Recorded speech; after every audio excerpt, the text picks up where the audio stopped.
Glória a Deus. Shalom. Eu me chamo Josiane, faço parte do Ministério Tropa de Elite de Jesus e faço parte também do braço ministerial de missões e das mulheres. E sou muito grata por estar inserida nesse ministério debaixo da autoridade da pastora Fabiana e do pastor Rony. Então, o que eu venho falar hoje não é algo muito fácil de se falar. Confesso que se alguém, né, que porventura ouvir essa ministração agora, ou talvez no YouTube, não concordar, eu quero deixar claro que foi o Espírito Santo que ministrou tudo que eu vou falar aqui no meu coração. Não é algo fácil, não é algo que eu ainda tenho inserido totalmente na minha natureza, mas em nome de Jesus, caminhando, a gente vai fazendo com que isso aconteça. E o mesmo eu oro para que todos que estão nessa sala recebam da mesma forma que eu recebi, com amor e como cuidado do Senhor. Amém? Então, hoje nós vamos falar sobre mistura. E eu quero começar falando um pouquinho sobre a mistura cultural. A mistura cultural se tornou algo normal na humanidade. Na nação brasileira, mais ainda. Pesquisando sobre outras nações, através do braço ministerial Tropa Missões, eu tenho percebido que na maioria dos países o povo é fiel a uma só cultura, a uma só religião. Infelizmente, em outros países, o que eles crê não é o evangelho. A maioria não tem acesso e crê no que foi ensinado e estabelecido desde o ventre. Em algumas regiões, o islamismo predomina bastante. Chega a ser 90% das populações, seguindo o islamismo em algumas nações. Através dessas pesquisas, eu tenho percebido que o povo é fiel aos princípios pregados por aquela religião específica e por aquela cultura em si, bem ao contrário do Brasil. Eu quero deixar claro que eu não estou falando mal do Brasil. Eu estou falando uma realidade que todos, né, todos nós que temos acesso ao evangelho, temos acesso à verdade, conseguimos ver. Vocês estão me ouvindo bem? Então eu não estou falando mal do Brasil, muito pelo contrário, o Brasil é um país rico, um país privilegiado que tem acesso, né, com liberdade ao evangelho, à verdade. Mas infelizmente não é um povo fiel a esses princípios. A maioria dos países são reservados quanto ao casamento, por exemplo, que são alianças. O casamento ele é uma aliança, certo? O Senhor ele fala de aliança conosco através das Escrituras, usando o casamento para isso, em muitas passagens da Bíblia.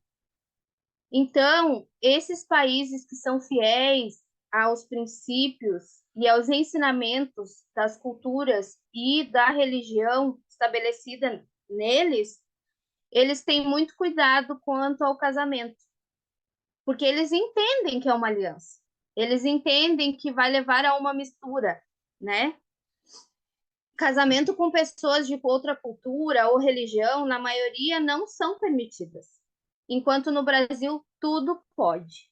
Não há uma cultura somente no Brasil. Há muitas culturas misturadas. Cultura pagãs e mundanas, ganhando cada vez mais espaço na sociedade. Não há só uma religião no Brasil. É um país que há muitas religiões. Um país que tem muitas misturas de raças, o que leva a ter muitas misturas de cultura. Vou dar um exemplo para vocês. Existe um país chamado Benin. Vou dar esse exemplo porque até agora foi o que mais me chocou, vamos se dizer assim. Apesar que tem muitos países que, nas pesquisas que nós fazemos, né, para estar orando, nós descobrimos muitas coisas. Mas como isso tem relação com o Brasil, eu acho que foi o que mais me tocou. É, existe um país chamado Benin. Benin é um país do oeste da África. Benin é considerado capital do voodoo. Benin foi um dos maiores países entrepostos de escravos entre o século XVII e o século XIX. E muitos deles foram trazidos para o Brasil. Muitos desses escravos foram trazidos para o Brasil, introduzindo elementos na cultura brasileira.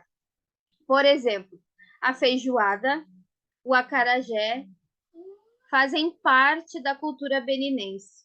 O voodoo, prática religiosa da maioria da população desse país, é semelhante ao candomblé. A feijoada, o acarajé e o candomblé são hoje predominantes na cultura de algumas regiões brasileiras. Todos nós sabemos disso. Têm raízes africanas e são culturas que foram inseridas no Brasil através de povos que vieram de lá. Esse é só um exemplo do que está inserido na cultura brasileira. E já nos dá uma ideia dos principados e potestades que agem e regem sobre o Brasil, através dessas culturas inseridas no nosso país. Vocês devem estar se perguntando: mas o que tem a ver a cultura com a religião? A cultura com o cristianismo. Eu tenho algo a dizer para vocês. Tem tudo a ver.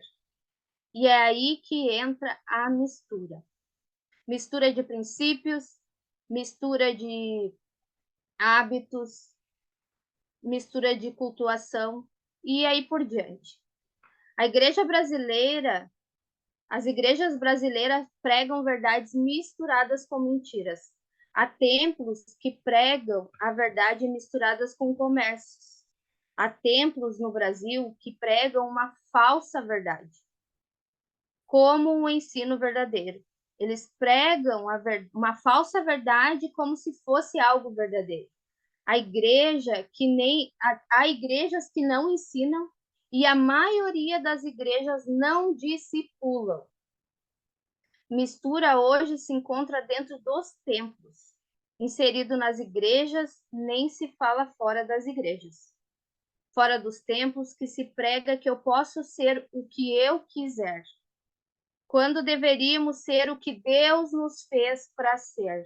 Eu vou repetir. A mistura hoje se encontra dentro dos templos, inserido nas igrejas, nem se fala fora das igrejas, fora dos templos que se prega que eu posso ser o que eu quiser, quando deveríamos ser o que Deus nos fez para ser. Que essa verdade entre no nosso coração, que nós temos que ser quem o Senhor nos fez para ser, não o que nós queremos ser, não o que a nossa alma quer ser, ou o que nós crescemos ouvindo que deveríamos ser. Vamos entender um pouco mais sobre isso. Vocês já devem ter ouvido frases como essas, inclusive por pessoas cristãs. Mas mais Jesus, menos religião. Mais emoção, menos religião. Jesus é meu salvador, não minha religião. Essas afirmações transmitem a ideia de que religião é um conjunto de regrinhas responsáveis por estagnar a vida da igreja, acentuar a diferença entre as denominações e, principalmente, desviar o foco do que realmente é importante para o povo de Deus, que é a adoração, a evangelização, as missões, a comunhão e etc., como todo cristão sabe. Veremos que a Bíblia é a nossa regra para a formulação de conceitos e teorias que tratam dos assuntos relacionados ao nosso relacionamento com Deus. Desse modo, definindo religião não à luz da ciência, não da luz das ciências sociais, mas da luz das escrituras, percebemos que não há oposição entre religião e Jesus, e que a religião cristocêntrica nos convoca a um relacionamento saudável com a cultura. A palavra religião deriva do latim religare, religar, voltar a ligar. Dessa forma, religare teria o sentido de ligar novamente, voltar a ligar, ou religar o humano com o que era considerado divino. Vou ler um artigo para vou ler um artigo agora de uma pesquisa que eu fiz para que vocês possam entender melhor sobre a religião e a cultura à luz das escrituras. Amém? As escrituras narram a história de como o rei da Síria conseguiu minar e construir a fé das tribos no norte de Israel, que haviam se separado de seus irmãos de Judá. Ele fez o que os reis costumavam fazer recentemente. Pegou povos de outros países e levou para viver em Israel.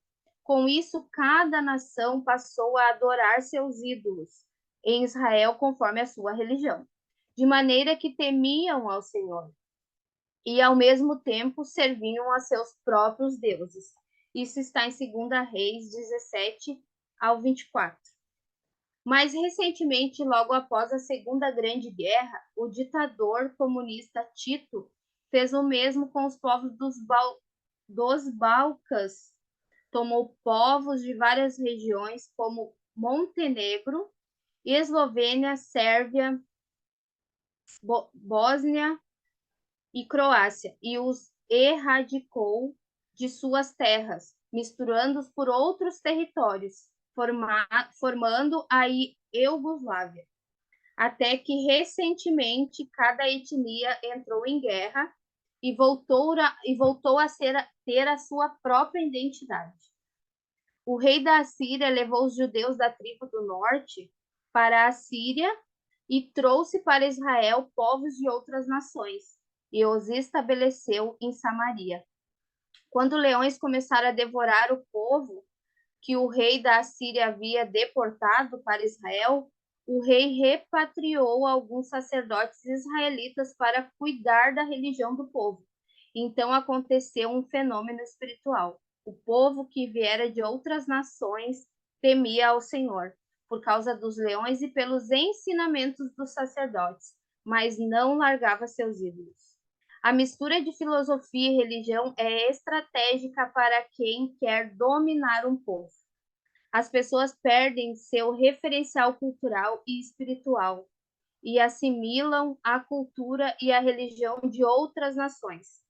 Isso aconteceu não apenas com a tribo do norte de Israel, mas também com os judeus de Jerusalém, que foram levados cativos para a Babilônia. Foi devido a essa mistura genética que os samaritanos não mais foram aceitos pelos israelitas como povo de Deus. Olha que forte isso. Porque havia mistura genética entre eles. Até conversar com um samaritano se constituía pecado. Em João 4 ilustra o que quero dizer na conversa de Jesus com a mulher samaritana. Quando os judeus retornaram da Babilônia, seus filhos haviam se casado com homens e mulheres de outros povos e haviam perdido a sua cultura, sua língua e sua religião. Seus filhos falavam meio asdotita e não sabiam falar judaico, mas a língua de seu respectivo povo. Neemias 13, 24. Neemias e Esdras precisaram purificar geneticamente o povo. Transfira esse princípio da mistura para o que é religioso, para os assuntos da fé, e se terá uma igreja misturada com elementos de outras religiões. Cultura e espiritualidade são duas coisas que andam juntas, e é preciso identificar quando uma cultura tem origem satânica, como algumas culturas de certas regiões do Brasil. O problema é quando uma cultura assim se mescla com a espiritualidade e a fé dos cristãos. A cultura do reino de Deus, cujo fundamento está nas Escrituras, é que estabelece a divisa ou a fronteira do lícito e do ilícito. É preciso dizer, no entanto, que a cultura do reino de Deus sempre prevalece. No reino de Deus sempre prevalece e se impõe sobre as demais. Então a questão da mistura, não é perigosa quando é cultural, mas muito perniciosa quando é religiosa e filosófica. Por exemplo, ritmos, estilos musicais, danças e expressões culturais de um povo pode ser usado para o serviço e expansão do reino de Deus, mas uma filosofia ou certas religiosidades são perniciosas, porque ao misturar-se ou mesclar-se com a verdadeira fé, tendem a diluir ou diminuir a essência da fé do reino de Deus. Vou explicar melhor. Deus orientou seu povo para que não semeasse semente de duas espécies no campo, porque as sementes se deteriorariam. Ai, meu Deus, me atrapalhei aqui nessa palavra. Quando se misturaram quando se misturam e perdem a originalidade. Isso está em Levítico 19:19. Não semearás a tua vinha. Não semearás a tua vinha com duas espécies de semente, para que não degenere o fruto da semente que semeaste e a messe da vinha. Isso está em Deuteronômio 22:9. E esta tem sido a tática do diabo, semear nos campos do Senhor, para que degenere a boa semente. Em Mateus 13, Jesus contou a parábola do joio e do trigo e alertou seus discípulos que a semente do reino é boa. Senhor, não semeaste boa semente no teu campo. A semente do reino é boa, mas o inimigo, na calada da noite, semeia sua má semente no campo de Deus.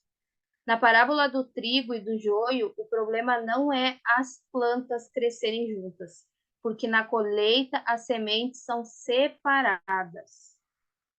A questão é a possibilidade da degeneração do grão, que ocorre pela polinização das duas espécies. O trigo bom se mistura ao trigo ruim e se degenera. Temos misturas não só culturais, mas na nossa genética. E acaba o artigo aqui.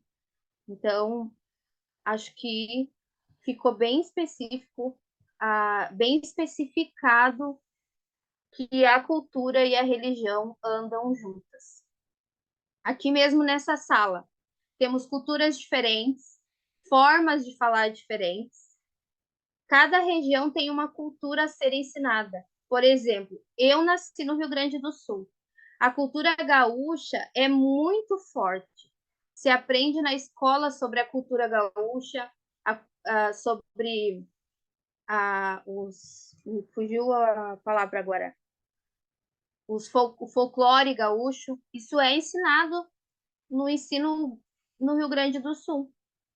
Só que a cultura gaúcha, por exemplo, tem origem espanhola e indígena. Isso nos mostra que as danças, as vestes, as músicas, o folclore, que são predominantes na cultura gaúcha, são forma de prestar culto a algo de outra nação.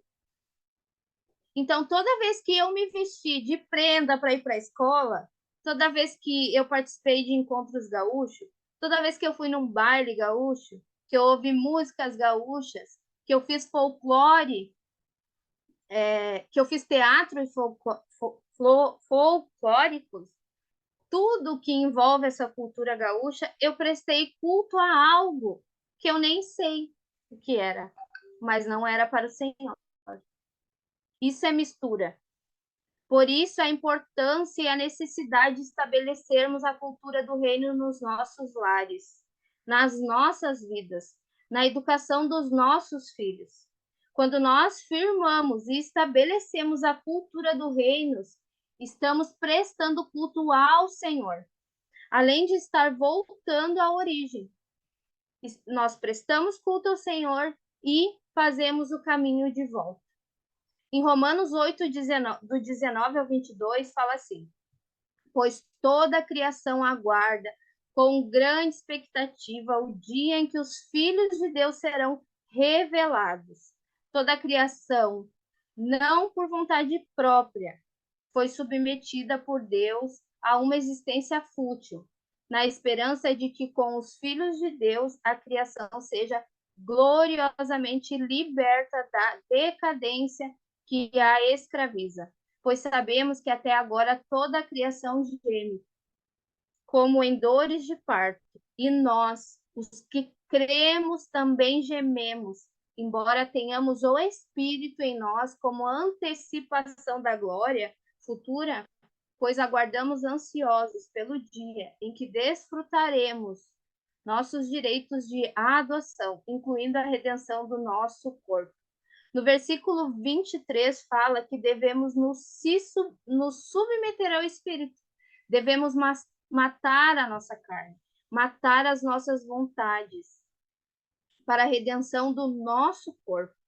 Nós precisamos nos submeter ao Espírito, precisamos buscar no Espírito tudo que precisa ser limpo, o que precisamos renunciar, sacrificar, o que precisamos confessar, nos arrepender, o que precisamos limpar da nossa genética, os hábitos que devemos abandonar, as alianças que devemos encerrar, as alianças que devem permanecer ou as alianças que devemos fazer.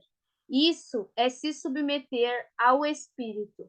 É dessa forma que se faz o techuvá, a volta à origem, estabelecendo o que está nas Escrituras, estabelecendo a cultura do reino, fazendo tudo aquilo que agrada ao Senhor, porque Ele é a nossa origem. No Salmo 139, do 13 ao 16, fala assim: tu formaste o meu interior e me teceste no ventre da minha mãe. Eu te agradeço por me teres feito de modo tão extraordinário. Tuas obras são maravilhosas, e disso eu sei muito bem. Tu me observas quando eu estava sendo formado em segredo, enquanto eu era tecido na escuridão. Tu me viste quando eu ainda estava no ventre.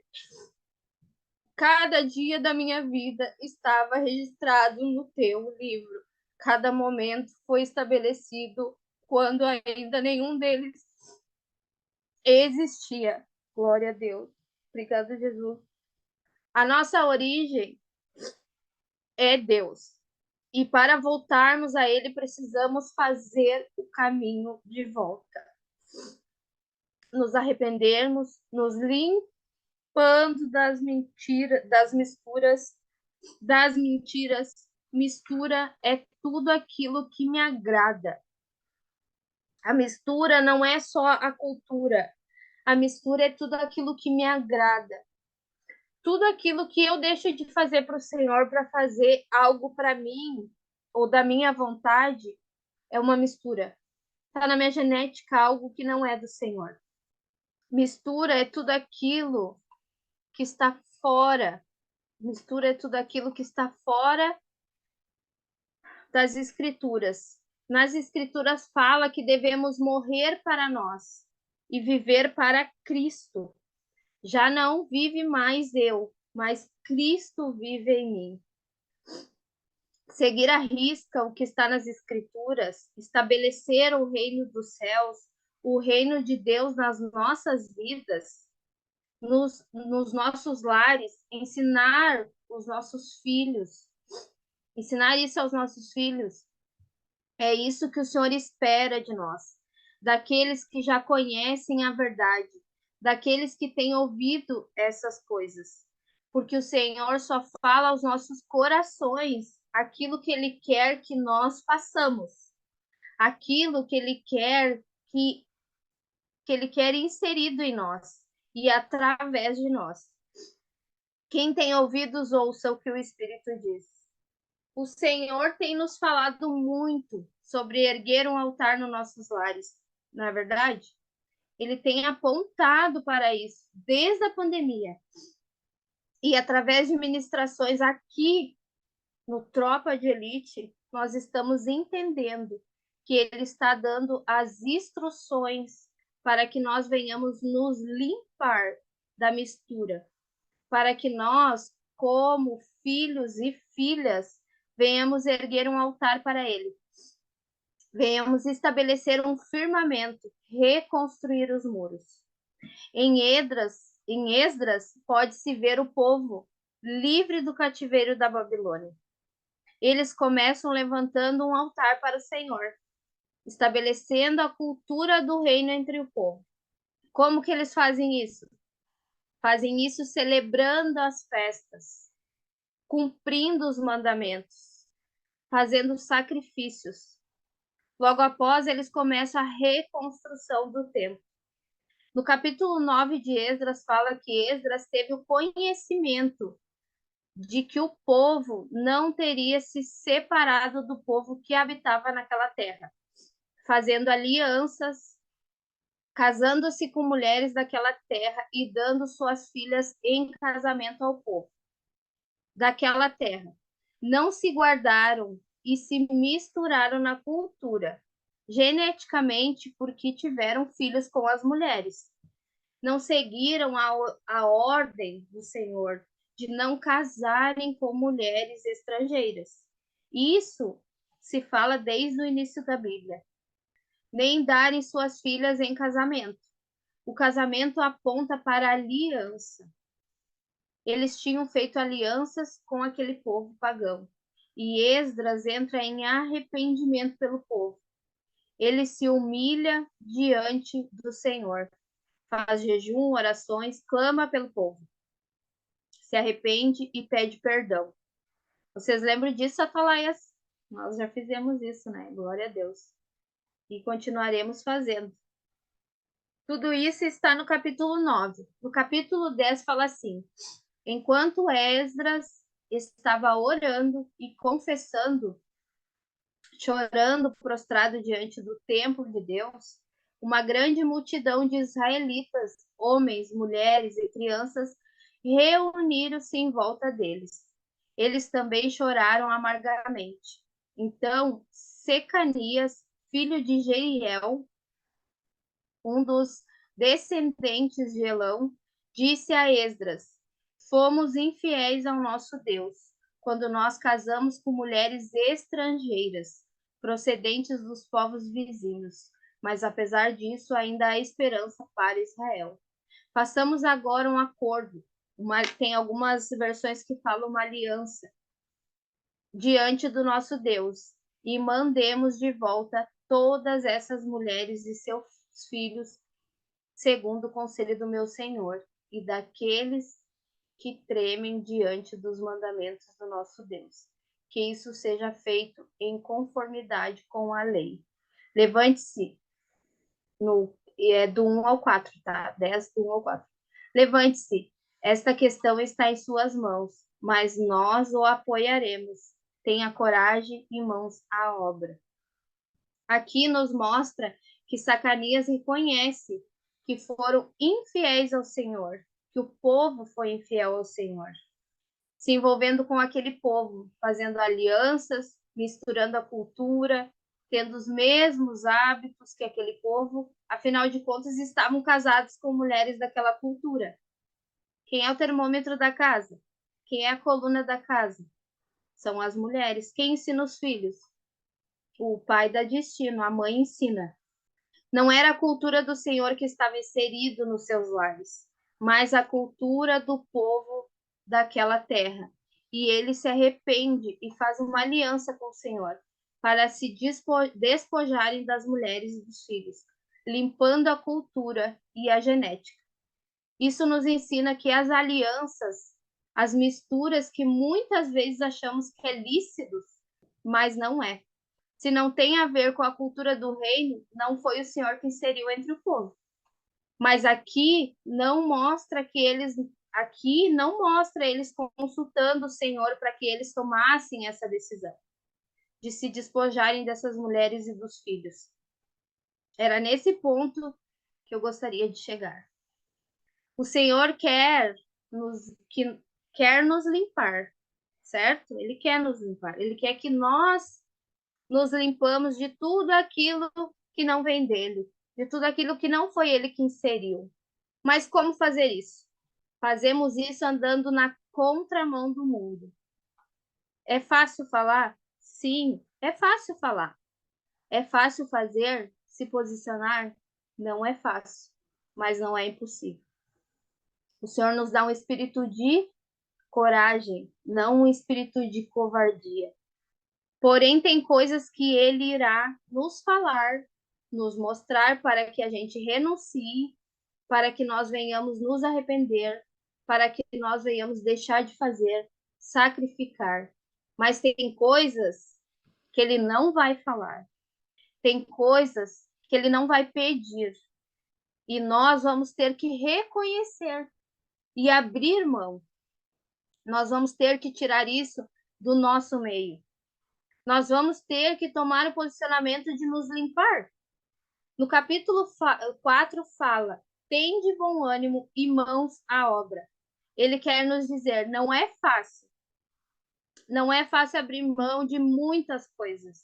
Não é fácil abrir mão e nos limpar de mistura. Não é fácil matar a nossa vontade, deixar de fazer algo que nos faz bem. Não é fácil deixar pessoas que amamos, abrir mão de algumas coisas que vai contra as pessoas que amamos. Mas é necessário, porque tem coisas que o Senhor não vai nos falar. Tem coisa que nós vamos perguntar e ele não vai responder, porque tem que partir de nós. E como que nós sabemos quando e como fazer? Estabelecendo a cultura do reino nas nossas vidas, estabelecendo o que está nas escrituras. E tudo aquilo que for contra isso não é da vontade do Senhor. Que esteja inserido em nós. E isso não é religiosidade. Muitos que ouvirem essa palavra vão achar que é religiosidade. Isso é se santificar. A própria religiosidade que as pessoas pregam e usam para acusar aqueles que estão em santidade é uma cultura errada. Se essa religiosidade tiver de acordo com o que está nas escrituras e de acordo com a cultura do reino, não é errado. Não é algo ruim. Religiosidade ruim, errada, é a religiosidade que manifesta o homem. Regras humanas, que nem os fariseus. Não o que está nas escrituras e o que está inserido na cultura do reino. E é até aqui que eu tenho para falar. E em nome de Jesus eu oro para que toda a mistura saia do nosso meio, para que nós venhamos ter coragem, bom ânimo para se posicionar e tirar do nosso meio tudo aquilo que não foi o Senhor que inseriu. Amém?